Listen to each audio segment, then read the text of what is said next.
नेताजी मुलायम सिंह यादव के पार्थिव शरीर के दर्शन करने के लिए यहां पर भारी संख्या में लोग उमड़ रहे हैं।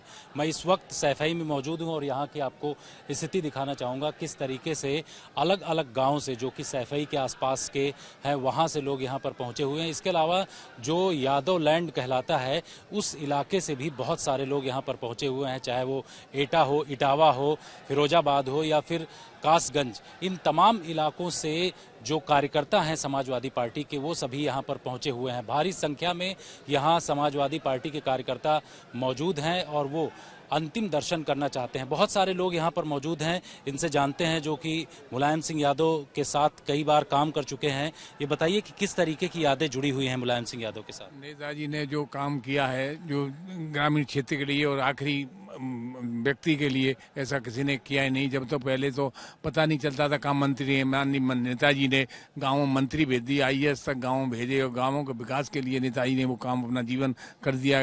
गरीबों को, मजदूरों को, बेटियों को पढ़ाने के लिए ये झूठे नारे देते हैं लोग, उन्होंने नेताजी ने साक्षात करके बेटियों को कन्या वंदन देकर और लैपटॉप दिलवाकर और बेटियों की शिक्षा को बहुत आगे बढ़ाने का काम किया पूरे गाँवों में।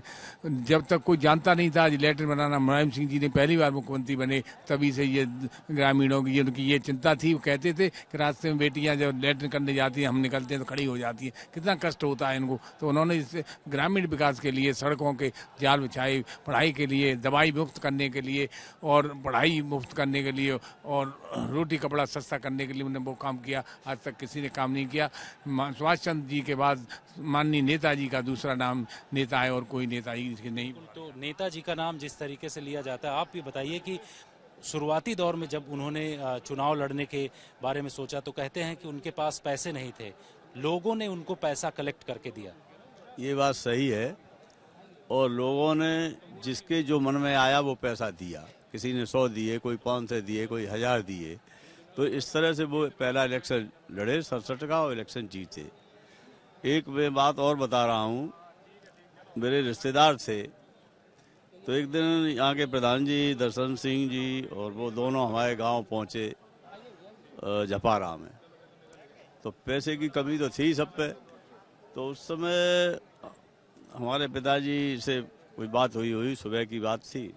हमारी माताजी ने उनको 7000 रुपये दे दिए उस समय और वो वहाँ से लेके चले आए, 3000 बाद में भेज दिए। तो वो इलेक्शन जीत भी गए। उसके बाद वो पैसा वापस भी कर दिया उन्होंने, वो बात अलग रही। लेकिन ये इस तरह से इलेक्शन लड़े वो। यहाँ इतना पैसा उन पर हो गया था, मेरे ख्याल से उस समय ये कहा जाता है कि 64,000 रुपया उन पर चंदा हो गया था और वो इलेक्शन भी जीत गए। तो इस तरह का था उनका। फिर वो जमीन से जुड़े हुए थे, वो मतलब छोटे तबके को भी अपने गले से लगाते थे। तो जो आदमी गरीब था, उसमें पैसा नहीं था, चाहे उसमें 1 रुपया था, तो वो 1 रुपया भी उन्हें देने गया है। इस तरह से उनका इलेक्शन हुआ है।